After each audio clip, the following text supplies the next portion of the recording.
something a little bit different. We're going to be talking about Snapchat, and we have Sarah with us. Hey, Sarah. Hey. Hi, friends.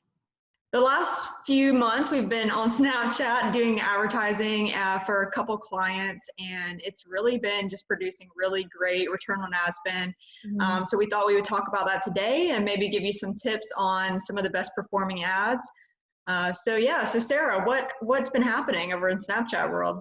Yeah, Snapchat. I'm a huge fan of the Snapchats. We always talk in agency about diversification, and in business, it's just good to be diversified, right? Like it's good to have your eggs in multiple baskets, for a bunch of different reasons. One thing we like about different platforms is, sometimes you can buy traffic, top of funnel traffic, a lot cheaper on different platforms, and then retargeting in Facebook is good. And then sometimes that's a whole other thing for you to chase. So, one of the reasons for the two clients I'll speak to, we moved to Snapchat was we thought it'd be a great opportunity for retargeting on Facebook, but also, just the whole idea of diversification and making sure that our eggs are diversified in baskets because, who knows, one day if Facebook goes down or something happens, we still have these other channels that are performing well that can help support revenue. So we're not, just riding and dying by what's going on Facebook. So a couple things about Snapchat. Number one, when you first launch on Snapchat, you can't just like jump in and launch a purchase campaign. Like in Facebook, you can get in and do, conversion campaign and optimize for purchase. You can't do that in Snapchat. So think of it kind of like a video game and you got to like level up. But you'll have to do basically like a page views campaign, a traffic type, basically a traffic campaign. And then once the pixel has enough data of tracking those events, you basically can level up again like a game and start running like purchase conversion or add to cart. You can even run DPAs on Snapchat as well, but that's just like the first thing to keep in mind. And my best strategy for anybody that's starting out is do it in retargeting because you'll probably have a better chance of getting all those pixel conversions, first. So do it in retargeting, set up your retargeting windows, kind of condense budget and just put a big amount of budget, I would say, or a chunk of it into that retargeting campaign and then just let it go. And you should be able to acquire the pixel events you need, to level up if you will, so you can start running, all the different campaigns that Snapchat has available to you. So that's the first big tip. Secondly, you have to remember Snapchat's not Facebook. And I think a lot of times when we go to different channels, like Pinterest, Snapchat, whatever, we treat it like we would treat Facebook. And that's just not the case. There's different people. Sometimes you have similar audiences, right, that overlap on those channels. But, sometimes you're also going there because there's potentially completely different people here. And so it's silly to think that, oh, well, it's all going to be the same. It's just not. The ads that are going to convert on Snapchat may be radically different from what's on Facebook. Snapchat has a lot stricter rules than Facebook. So one of my clients, we have a product that's, for teething and for helping children, with like drooling, and we can put a lot of bold claims in Facebook ads that we can't put in Snapchat. So we have to do a lot more like imagery, so a lot more stuff that we're using graphic design to really speak for us. Because you have to remember when you're seeing a Snapchat ad, the one benefit that you have on it compared to Facebook is you have the whole screen of somebody's phone. So it's a really good opportunity to have really breathtaking, really eye-catching ads, using really savvy graphic design that allows you to communicate what you need to communicate, but just making sure you're being careful with claims because they will flag you for that. But yeah, our best ads are ones where it's very simple, but we're using smart graphic design to really indicate like what it is that we need. And then the copy on there, we're not very distracting. We're very succinct and to the point.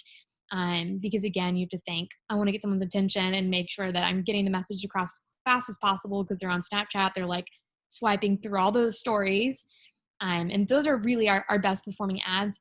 And retargeting, we are running some deals, and we've seen that work out really, really well. So I would definitely recommend if you have margin to do a deal or something, again, just to get those pixel conversions going and do it.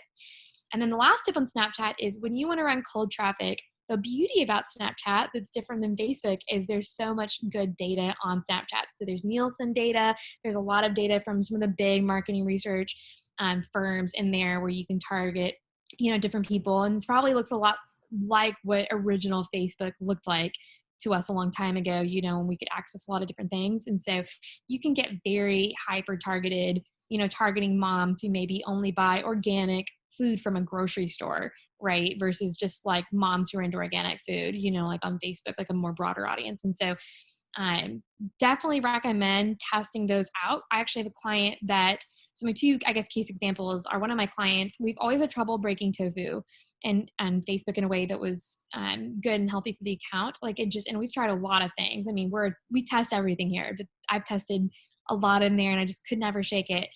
And finally, in Snapchat, I'm actually seeing almost a 2x in tofu and top of funnel, complete cold traffic for this client. And so that's incredibly exciting to see.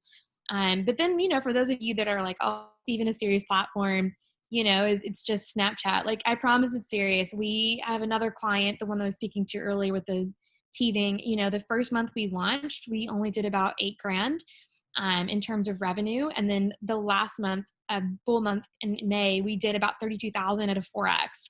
So we only spent about $6,000 and we almost 5x'd it and made 32K. So there's a lot of opportunity on Snapchat. There's a lot of room for growth, but you know, treat it like its own platform, treat it seriously. It's not just something that's like, well, let's just try this and, you know, go in. Like you need to treat it like you would Facebook and be serious about it, understanding that it has its nuances and really focus strategically on getting the things you need to get done so you can run a full funnel. So getting those pixel events, you know, getting retargeting going and then building everything out from there. Awesome. Great results. 4x. That's awesome. Love that. We love those 4x days. So Yeah. So is the traffic actually cheaper than Facebook? I would say it depends, you know, for every client that I would say, people ask us this all the time. I would say it depends. For my client, for example, for the teething client, just took a peek in there. The teething client, we get about $5 CPMs, and in Snapchat, I'm seeing about $1.90. So yeah, it's a lot cheaper. And again, you know, CPMs fluctuate. So I would definitely take, you know, CPM stuff with a grain of salt because they do fluctuate. But Sure. typically, platforms that are not Facebook, excluding Google, you know, the CPMs are a lot cheaper. So, and for both of those clients, yeah, we're seeing lower CPMs. And so, you know, right now is a great time, especially if the low CPMs hold, to get on and just like get really aggressive. Because you can buy up a whole lot of market share and build up those really big warm audiences. And I know we're not thinking about this now, and I don't want to like strike any PTSD with anybody, but like Black Friday will be here before you know it. And we started talking about this in the summer last year with clients, but you know, part of what this time until Black Friday is for is building up those warm and hot audiences, because that's where you're going to make a lot of your money in those sales. And so places like Snapchat are great for that, because you can buy a lot of traffic for very, very cheap, build up pretty large retargeting audiences. So when you're rolling up to those big sale holidays, you know, you're sitting in a really, really great place to really have just record breaking type deals going. So That's a great point. mhm. Well, thank you, Sarah, and thank you for everyone who's tuning in today. We hope you have a great week. Bye. Guys.